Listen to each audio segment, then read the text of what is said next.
大家好，我是 Jason， 这里是 High Weapon。今天我们要讲一架几乎被遗忘的战机 F-220虎鲨。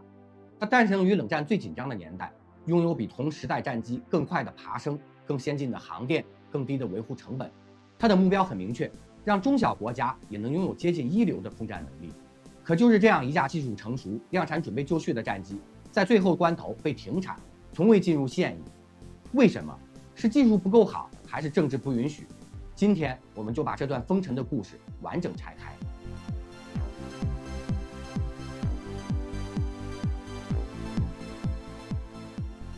20世纪70年代末到80年代初，冷战进入焦灼阶段。美国为了稳定盟友，同时限制他们的军备水平，制定了一套对外军售政策：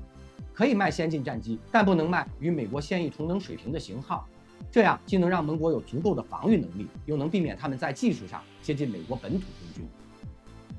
在这种政策下，诺斯罗普公司的 F5 系列成了出口明星。F5E 虎2型，体积小，成本低，维护简单，被广泛出口到亚洲、中东、拉美的多个国家。然而，进入80年代后 ，F5E 的作战性能开始落后，潜在客户需要一种性能更强、航电更先进，同时成本和维护压力依然可控的战机。诺斯罗普看准了这个市场空缺，他们决定在 F5 的基础上打造一款全面升级的轻型多用途战机，既能对地攻击，也能执行空优任务。这就是后来被命名为 F-20 Tiger Shark 虎鲨的项目。F-20 的市场定位很明确，面向那些负担不起 F-16 全寿命成本的国家，提供接近 F-16 的机动性和航电性能，保留 F5 的低维护、高可靠性特征，在短时间内完成备战，提升反应速度。换句话说，诺斯罗普要用 F-20 复制一次 F5 的出口成功，甚至更进一步，让它成为冷战时期小国空军的完美战机。F-20 虎鲨虽然源自 F5 的机体结构，但在核心性能上几乎是一次彻底的重生。它搭载了一台通用电气 F404涡扇发动机，这款发动机同样用于 FA-18A/B 大黄蜂，推力稳定，响应迅速，而且在维护周期上远优于同期战机，最大推力达到7258公斤，让 F-20 的推重比和爬升性能大幅提升。试飞数据显示，它从静止到爬升到9000米高度仅需2分30秒，比 F-16 还快约1分钟。航电方面， F-20 配备了先进的 AN/APG-67 多模式雷达，不仅具备空对空模式，还能精准执行空对地攻击，甚至支持全天候打击。驾驶舱布局以单人操作为核心，仪表数字化程度高，减少了飞行员在战斗中的负担。武器搭载能力也相当全面。空对空方面，可搭载 AIM-9 响尾蛇红外导弹、AIM-7 麻雀半主动雷达导弹。空对地方面，支持各类精确制导炸弹、集束炸弹、火箭弹加舱。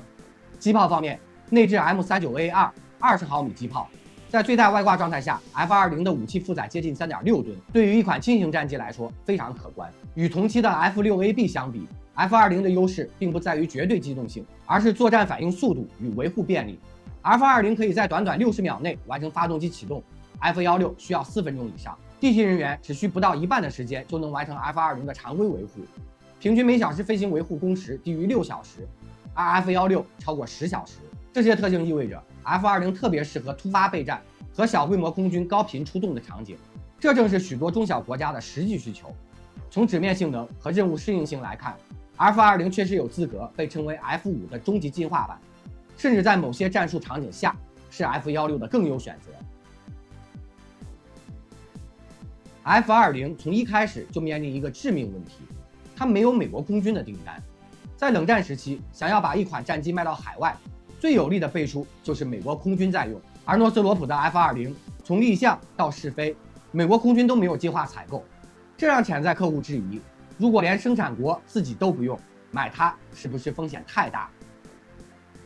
与此同时，美国的出口政策也在暗中改变。原本美国政府设想用 F-20 这种性能强但不威胁美军技术优势的机型来满足盟国需求，可就在 F-20 试飞的同时， F-16项目开始快速扩张。洛克希德当时是通用动力，在外交和军售渠道上的影响力远超诺斯罗普。更重要的是，美国空军全面接收了 F-16， 这让美国政府在出口时更倾向于直接推荐 F-16， 哪怕它的采购成本和全寿命周期更高。诺斯罗普尝试用低价格和低维护成本去吸引客户，并且向韩国、台湾、约旦推销，但结果发现，这些国家反而因为政治关系或军事援助计划，直接被捆绑在 F-16的采购合同里。F-20的目标市场不是被 F-16抢走，就是受限于美国军售许可政策，根本没机会下单。另外 ，F-20的推广缺乏实战证明。相比之下 ，F-16在多场冲突中表现出色，媒体曝光率高，盟军飞行员口碑好，这种心理优势是广告预算无法替代的。最终 ，F-20在国际军贸的政治牌桌上完全处于劣势。换句话说，它不是输在性能上，而是输在了政治博弈与市场策略。F-20的研发进入1980年代中期时，诺斯罗普已经投入了超过12亿美元，3架原型机陆续试飞。然而，命运对它并不友好。1984年，一架原型机在韩国金浦空军基地进行试飞表演时坠毁，试飞员当场身亡。2年后，另一架在加拿大试飞时发生事故，飞行员遇难。虽然调查结果表明事故原因与飞机本身设计缺陷关系不大，但公众与潜在客户信心已经受到重创。与此同时，美国空军和国务院的立场越来越明确，未来出口主力是 F-16，F-20没有获得任何一份实质性的采购合同。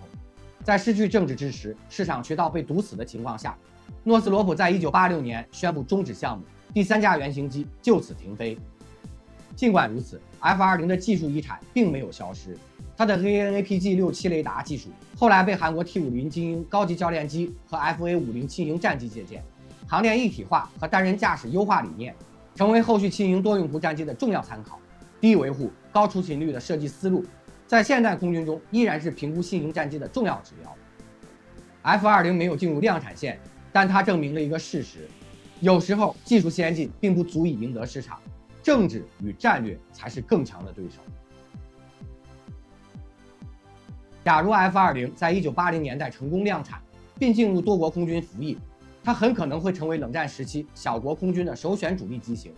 原因很简单，它的采购成本低于 F-16，全寿命维护费用也更低，同时具备全天候多任务能力。在中东地区 ，F-20可能会被以色列以外的多国采用，作为防空与对地打击的双用途平台。在东南亚，它可能取代部分 F-5机队，让这些国家在面对地区性冲突时拥有更快的备战响应速度。在南美，它的低维护需求尤其适合经济压力较大的空军，确保有限的预算也能维持较高的出勤率。更有意思的是，如果 F-20成功抢占了这些市场， F-16的全球扩张速度很可能会被延缓，洛克希德的市场份额也会受到冲击。这不仅是2家公司之间的商业竞争，更可能改变冷战时期美制战机在全球的分布格局。放到今天的标准来看， F-20在隐形与传感器融合方面当然不及第5代战机，但在轻型多用途战机这个细分领域，它的理念与现代的 GA-S39、鹰狮、FA-50精英、M-36FA 等机型非常接近，性能均衡，维护成本低，出勤率高。这意味着，如果它当年服役并持续升级，很可能在21世纪依然活跃在不少国家的空军系列中。然而，历史没有给他这个机会。F-20留下的是一连串如果和一份教训。在军备市场上，政治和外交有时候比推力和航电更重要。F-20虎鲨是冷战历史中的一个注脚，它没有像 F-16那样改变空军格局，也没能像 F-5一样成为出口传奇，但它的技术水准、设计理念和市场定位都证明它本有机会成为中小国空军的理想选择。只可惜历史选择了另一条路线。如果他当年真的服役，你觉得他会在今天的天空中还活跃在多少国家的空军中？欢迎在评论区留下你的看法。如果你喜欢今天的内容，记得点赞、订阅并打开小铃铛。如果你已经开通 Hype 功能，也欢迎为我们的视频投上一票，支持我们做出更深入的军事解析。这里是 High Weapon， 我是 Jason， 我们下期再见。